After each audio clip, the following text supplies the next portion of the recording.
नमस्कार, देश की बात में आपका स्वागत है और मैं हूं आपके साथ हिमांशु श्रीवास्तव। खबरों में आगे बढ़ने से पहले नजर डाल लेते हैं हेडलाइंस पर।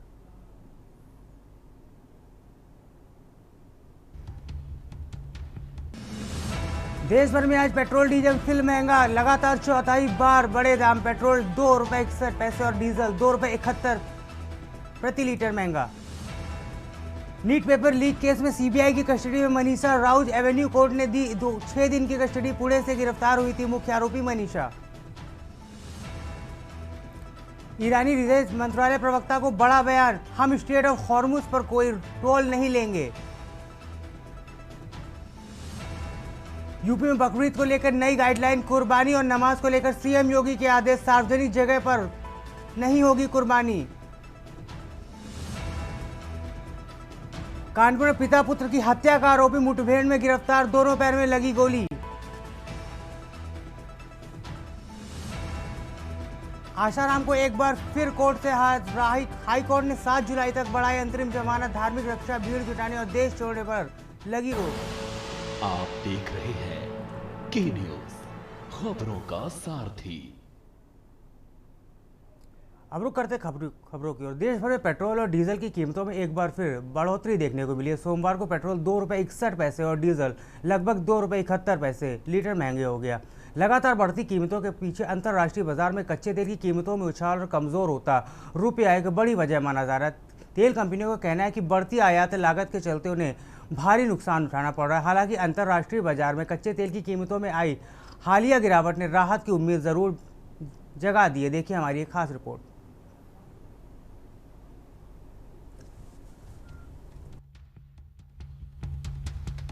देश में एक बार फिर ईंधन की कीमतों में बढ़ोतरी का ऐलान किया गया।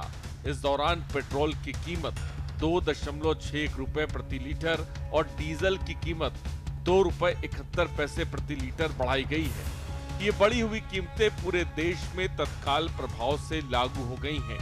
कीमतों में बार बार हो रही ये बढ़ोतरी ग्लोबल मार्केट्स पे कच्चे तेल की कीमतों में आए उछाल और कमजोर होते रुपए का ही नतीजा है। इन दोनों ही कारणों से ऑयल मार्केटिंग कंपनियां यानी OMCs के लिए आयात लागत बढ़ गई है। आइए आपको बताते हैं तेल कंपनियों को कितना हो रहा है नुकसान और इसकी आखिर क्या है वजह। तेल कंपनियों को कितना हो रहा नुकसान। तेल कंपनियों को हर दिन पेट्रोल की बिक्री पर 1000 करोड़ रुपए का घाटा हो रहा है। कीमतों में धीरे धीरे बढ़ोतरी के साथ इस नुकसान को पाटने की कोशिश की गई। अब तक 4 बार दाम बढ़ाए जाने के बाद भी कंपनियों का रोजाना घाटा 750 करोड़ रुपए प्रतिदिन रह गया है। अभी भी घाटे में क्यों कंपनियां? तेल कंपनियों ने पिछले 10 दिनों में पेट्रोल डीजल के दाम करीब ₹7.50 बढ़ा दिए हैं। अंतर्राष्ट्रीय बाजारों में क्रूड ऑयल की कीमतें लगातार बढ़ रही हैं, जिसको लेकर कंपनियों का प्रति लीटर खर्च 18 से 20 रुपए तक बढ़ गया है। चौथी बार रेट बढ़ने के बाद पेट्रोल अब OMCs को प्रति लीटर लगभग 10 रुपए और डीजल पर लगभग 13 रुपए प्रति लीटर का नुकसान हो रहा है।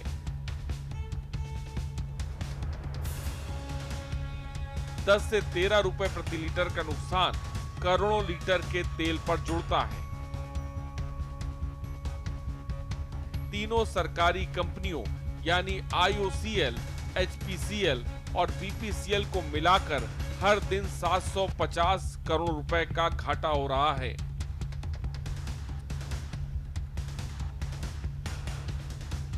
यानी कि 4 बार रेट बढ़ने के बाद नुकसान में 25% तक की कमी आई है।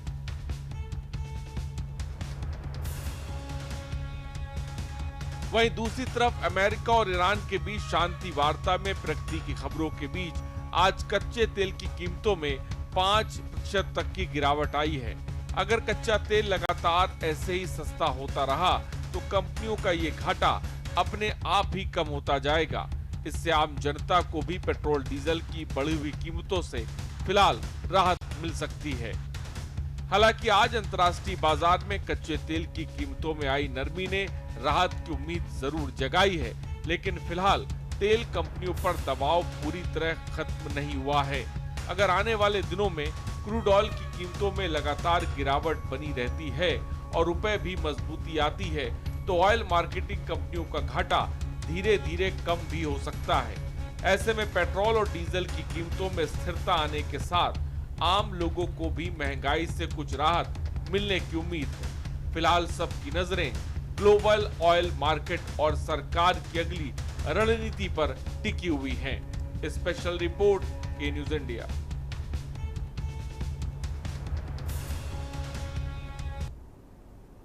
अब बात करते हैं कानपुर की। कभी उद्योग नगरी के नाम से पहचान रखने वाले ये शहर अपराध की वारदातों से दहल गया। सवाल इसलिए भी हैं क्योंकि जिस खाकी पर शहर की सुरक्षा का जिम्मा है, उसी खाकी की कार्यशैली अब कटघरे में खड़ी दिखाई दे रही। नौबस्ता में चौकी से चंद कदम की दूरी पर डबल मर्डर की वारदात ने कानून व्यवस्था और गंभीर सवाल खड़े कर दिया। आखिर क्यों कानपुर में अपराधियों के हौसले इतने बुलंद हैं? क्यों आम जनता खुद को असुरक्षित महसूस कर रही है? और क्यों पुलिस कमिश्नरेट पर लगातार सिस्टम उठाए जा रहे हैं? बड़े सवाल। देखिए हमारी खास रिपोर्ट।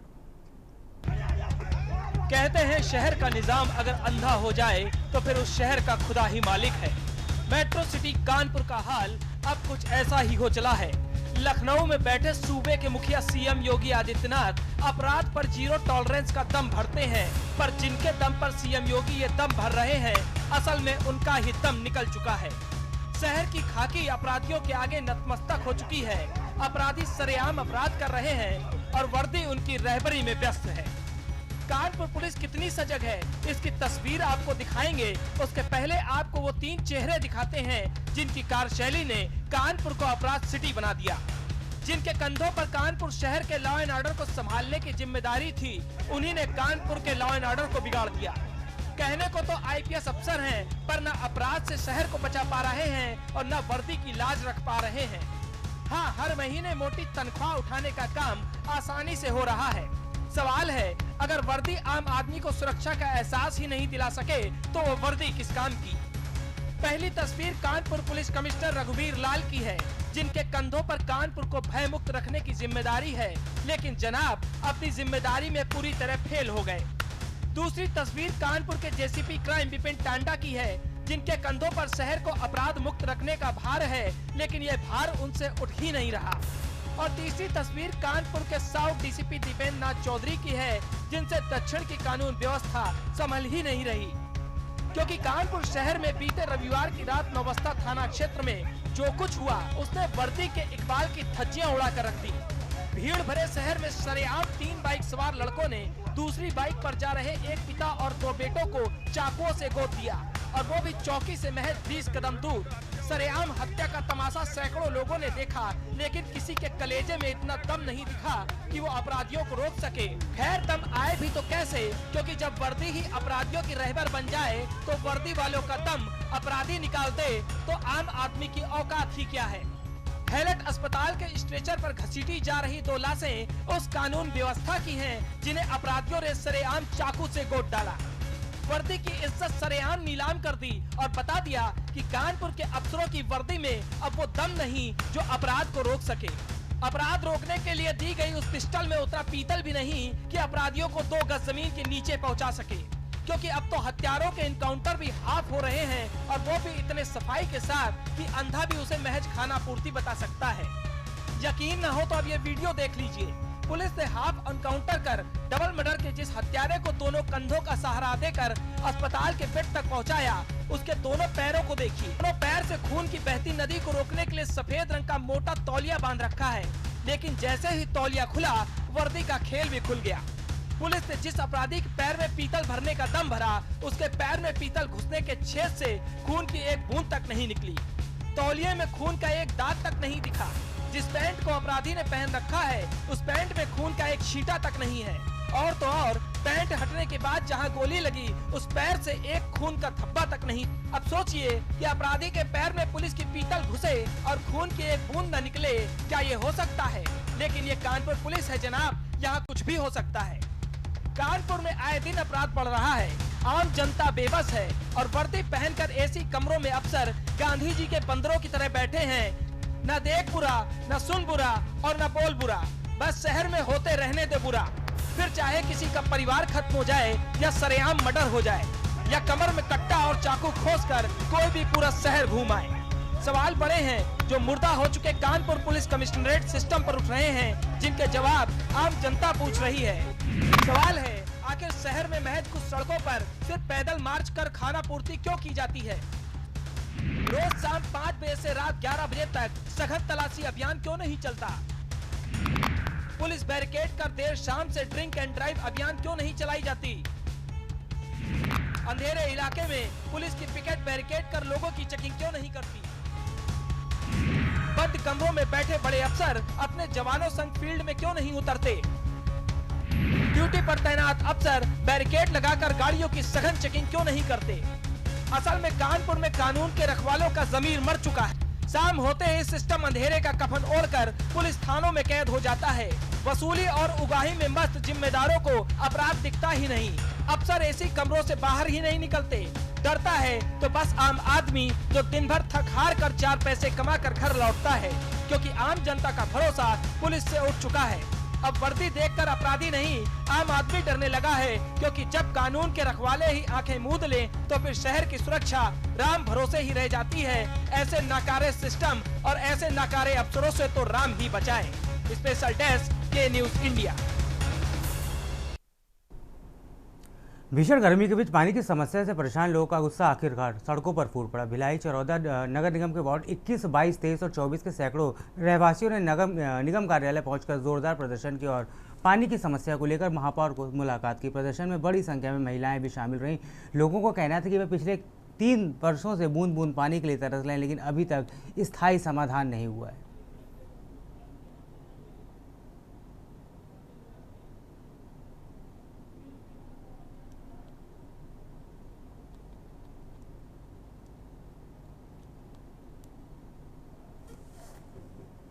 आपको बता दें 17 या 18 मई को भूमि पूजन कर निर्माण का कार्य शुरू तो किया गया था, लेकिन अभी तक उसे पूर्ण के लोगों का मानना है कि टंकी में बनने से आसपास के वार्डों में 70 से 80% पानी की समस्या दूर हो सकेगी।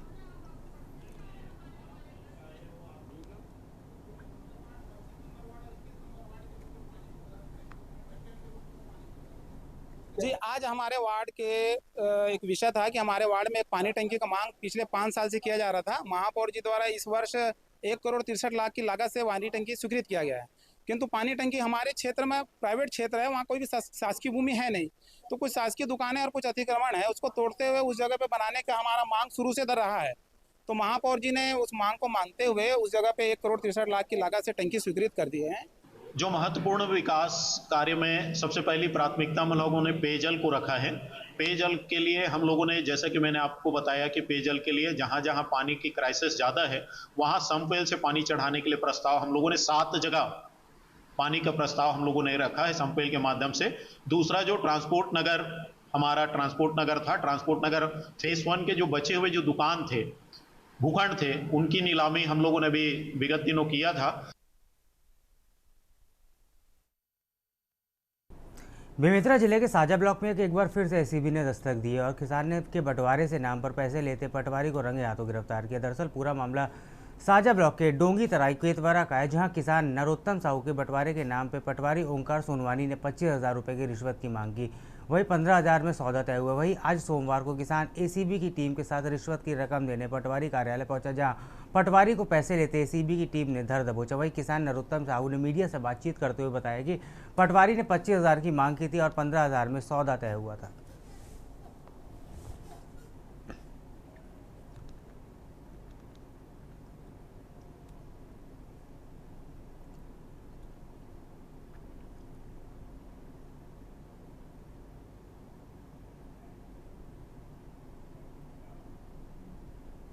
रायगढ़ जिले के छाल तहसील में तैनात तहसीलदार और जनगणनाचार्य अधिकारी लोमस मीरी पर सरकारी शिक्षकों के साथ अभद्र व्यवहार, गाली गलौज और मानसिक रूप से प्रताड़ित करने के गंभीर आरोप लगे। मामला इतना बढ़ चुका है कि छत्तीसगढ़ कर्मचारी अधिकारी ने फेडरेशन रायगढ़ ने एकजुट होकर जिला कलेक्ट्रेट को एक आधिकारिक ज्ञापन सौंपा है और तहसीलदार के खिलाफ तत्काल सख्त कार्रवाई की मांग की है। दरअसल ये पूरा मामला जनगणना कार्य 2026 से जुड़ा है। आरोप है कि गत दिनों तहसीलदार लोमस मिली ने व्हाट्सएप कॉलिंग के जरिए प्रगड़क शिक्षक और प्रदीप कुमार नायक, दिनेश कुमार और वीर सिंह राठिया के साथ बेहद आपत्तिजनक भाषा का इस्तेमाल किया था।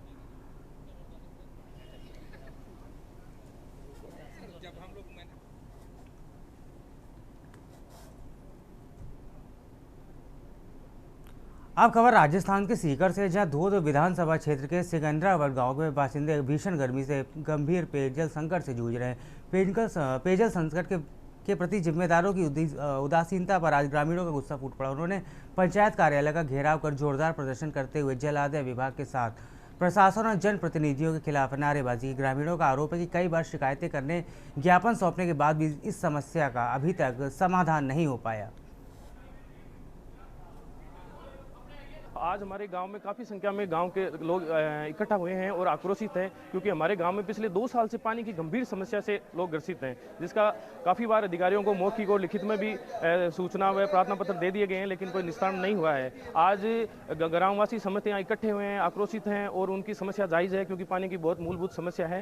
तो इसको लेके हमने ग्राम पंचायत कार्यालय में ग्राम विकास अधिकारी है उनको एज ए शिकायत दी है और ये निस्तारण देखते हैं। इन्होंने आश्वासन दिया है कि हम पेयजल कमेटी बना के आपका जल्दी निस्तारण करवाते, नहीं होगा तो हम पीएचडी कार्यालय लोसल, सहायक अभियंता लोसल का घेराव करेंगे जल्दी, और जरूरत पड़ी तो उपखंड अधिकारी धोद कार्यालय का घेराव या जिला कलेक्टर साहब के पास भी हम जाके और हमारी मांगे रखेंगे कि जल्द से जल्द हमारे ग्राम पंचायत सिंगरावट को पानी की समस्या से मुक्त करवाकर प्रत्येक गली के लास्ट छोर तक सुचारू रूप से पानी जाने का ये हमें आश्वासन दे और बिल्कुल जल्दी ये कार्य पूरा करवाया जाए। यह जो आज जनता आई है, पानी की समस्या हमारे गांव का मान 2 साल से भी, और इसकी कोई सुनाई नहीं हो रही है। सरपंच साहबगंज जावे जनता जहाँ के हमारी कोई जिम्मेदारी को नहीं। हर मोहल्ला में माड़ियों को मोलो, तीसरे मर्री उन बावरियों को मोलो, हर वार्ड का माने समस्या है। गरीब कोई बेचारा 500-500 रुपये में टैंकर गिरा रहा है, कोई 700 में टैंकर गिरा रहा है, कोई का होती है कोई नहीं। अब तो तीसरे मर्री हो गाँव का पूछो मत, तो इको हल होना चाहिए साहब। तो ये पंचायत के अंदर जनता खूब आई है, ये पानी की समस्या लेकर आई है। बहुत बहुत धन्यवाद। अब अहम जानकारी आपको छत्तीसगढ़ के सूरजपुर से बताने जा रहे हैं, जहां पीसीसी अध्यक्ष दीपक बैद धरने पर बैठे। विश्रामपुर थाने के बाहर इन्होंने अनिश्चितकालीन धरना प्रदर्शन शुरू किया। जिला उपाध्यक्ष नरेंद्र जैन पर एफआईआर के विरोध में धरना किया जा रहा है। आर्म्स एक्ट के तहत उपाध्यक्ष पर पुलिस ने दर्ज की थी एफआईआर। भाजपा नेताओं के दबाव में मुकदमा दर्ज कराने का एक गंभीर आरोप भी लगा रहे हैं। उसके साथ ये धरना प्रदर्शन किया जा रहा है।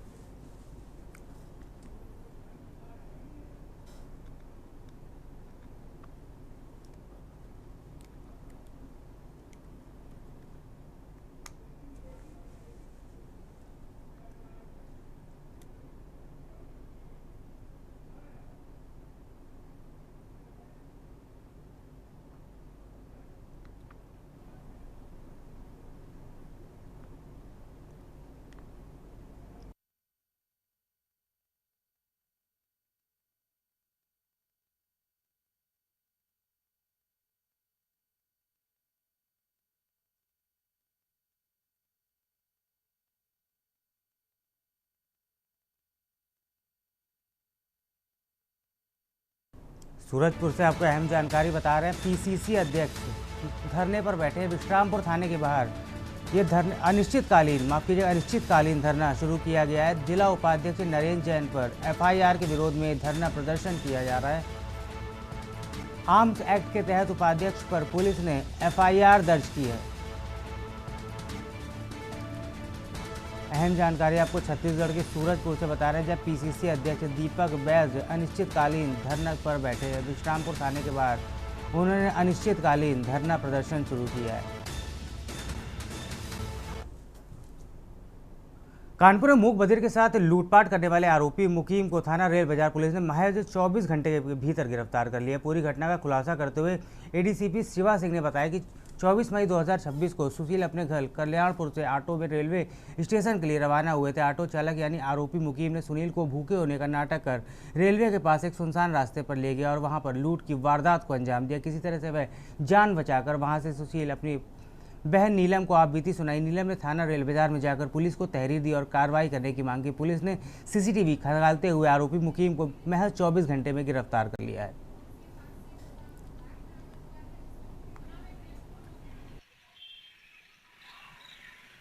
दिनांक 24 मई 2026 को थाना रेल बाजार पर एक सूचना प्राप्त हुई, जिसमें कि प्रार्थनी जिनका नाम है नीलम, उनके द्वारा बताया गया कि उनका भाई जिसका नाम है सुशील, जो कि 100% मूक बधिर है, वो अपने निवास स्थान कल्याणपुर से सेंट्रल रेलवे स्टेशन जाने के लिए निकले। तो उन्होंने एक ऑटो में बैठे और जब वो ऑटो रेलवे स्टेशन के पास आने से पहले ही उस ऑटो वाले ने उनसे खाना खाने के लिए बताया कि उसको भूख लगी है तो वो खाना खिला दे। तो मानवीयता से सुशील ने ऑटो वाले को खाना भी खिलाया और उसके बाद ऑटो वाला उनको गेट नंबर 3 के पास ना ले जाकर उनको आगे एक और सुनसान जगह पर लेकर गया, जहाँ उस ऑटो वाले ने इसके साथ लूट की घटना करी। खबर कानपुर से है, जहाँ सरसौल थाना स्थित श्रीमती रामकली इकबाल बहादुर ऑनलाइन सेंटर पर एसएससी जीडी परीक्षा के दौरान जबरदस्त हंगामा हो गया। परीक्षा केंद्र पर धांधली और समय से पहले प्रश्न पत्र बांटने का गंभीर आरोप लगाते हुए गुस्साए अभ्यर्थियों ने हाईवे को जाम कर दिया। केंद्र के बाहर मौजूद परीक्षार्थियों ने बताया कि दोपहर 1 बजे की शिफ्ट के लिए कुछ छात्रों को तय समय से पहले ही अंदर बुलाकर परीक्षा सामग्री दे दी गई। इससे बात की भनक लगते ही बाहर खड़े अभ्यर्थियों ने निष्पक्षता पर सवाल उठाते हुए विरोध प्रदर्शन करना शुरू कर दिया। विवाद बढ़ने पर केंद्र प्रशासन ने परीक्षा दे रहे सभी अभ्यर्थियों को बाहर निकालना पड़ा। हंगामे की सूचना पर पुलिस ने मौके पर पहुंच गई, वहीं उच्च अधिकारियों को मामले की जानकारी दी गई है। देखिए, आज महाराजपुर थाना क्षेत्र में रामकली कॉलेज में एसएससी जीडी की परीक्षा थी, लेकिन कुछ समस्याओं के कारण वहां पर परीक्षा को कैंसिल करना पड़ गया, जिसके बाद वहां जो विद्यार्थी थे उन्होंने इसका विरोध किया और बहुत समझाने पर फिर वो शांत हुए, उन्होंने बात समझी और फिर वहां से उन्होंने अपना विरोध प्रदर्शन करके वहां से किया।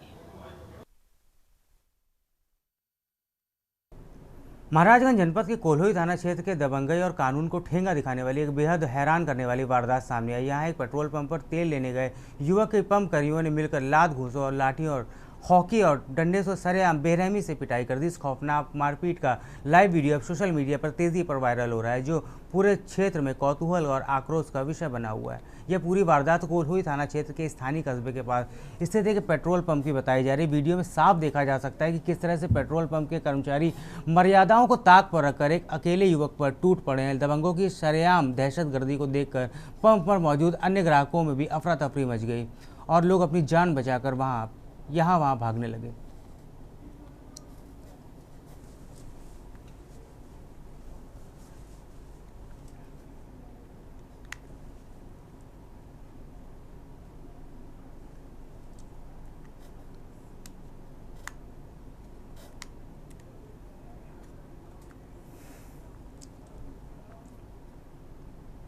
खबर एटा से, जहाँ एक जागरूक पिता ने अपने बेटे के 18वें जन्मदिन पर बेहद खास और यादगार बनाने के लिए जन्मदिन उपहार के तौर पर ड्राइविंग लाइसेंस थमाया। पिता की इस अनोखी पहल के उद्देश्य बेटे को एक जिम्मेदार नागरिक बनने का संदेश देते हुए लोगों को नाबालिग सहित बालिग को बिना लाइसेंस प्राप्त किए ड्राइविंग न करने की सीख देना था। पेशे से पत्रकार पिता सुनील कुमार ने बताया कि वे चाहते थे कि उनका बेटा बालिग होते ही पूरी जिम्मेदारी और कानूनी औपचारिकता के साथ वाहन चलाए। वहीं आरटीओ स्टाफ ने भी इस पहल की सराहना की है।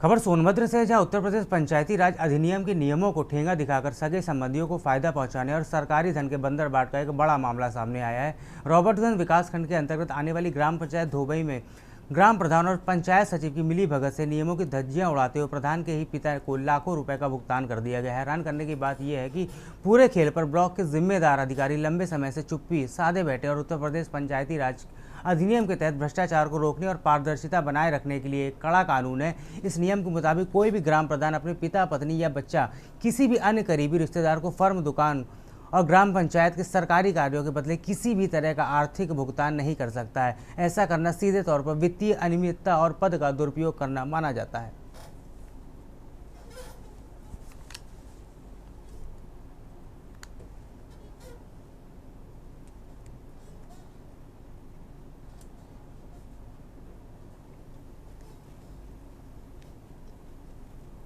देखिए, मैं जैसा कि आप टैंकर की चर्चा कर रहे हैं, तो मैं अभी अपने से ऊपर अधिकारी महोदयों से चर्चा किया है, तो ये बताया गया कि अगर टैंकर उनके पिता के नाम ट्रैक्टर है, उनके पिता के नाम, तो भुगतान किया जा सकता है। अगर ट्रैक्टर न होने की दशा में तब उनका भुगतान नहीं किया जा सकता। अगर ऐसा हुआ है सर, तो क्या कार्रवाई उनके ऊपर होगी? तो उन पर जांच करके कार्रवाई होगी।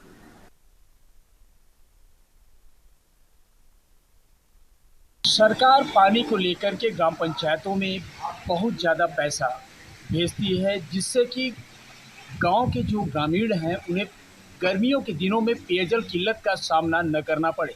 लेकिन आपको बता दें कि उसी पैसे पर प्रधान और सचिव की नज़र हमेशा गड़ी हुई देखने को मिल रही है। ऐसा एक मामला जनपद सोनभद्र के रॉबर्टसगंज विकासखंड के धोबई ग्राम पंचायत से आया हुआ है, जहां पर आपको बता दें कि ग्राम प्रधान अपने पिता के ही नाम से उस पानी के पैसे का भुगतान कर दिया, जबकि आपको बता दें कि ग्राम प्रधान द्वारा अपने ब्लड रिलेशन के किसी भी व्यक्ति को किसी भी ग्राम पंचायत का लाभ नहीं दे सकता है। इसके बावजूद भी नियम कानून को ताक पर रखते हुए यह भुगतान का दौर लगातार कई सालों से देखने को मिला। अब सवाल यह खड़ा होता है कि खबर चलने के बाद संबंधित अधिकारी इस मामले पर क्या कार्रवाई करते हैं, या फिर इस मामले को पूर्व की तरह ठंडे बस्ते में ही डाल दिया जाता है। आलोकपति तिवारी, के न्यूज, सोनभद्र। देश की बात में फिलहाल इतना ही। आप बने रहिए के न्यूज इंडिया के साथ। नमस्कार।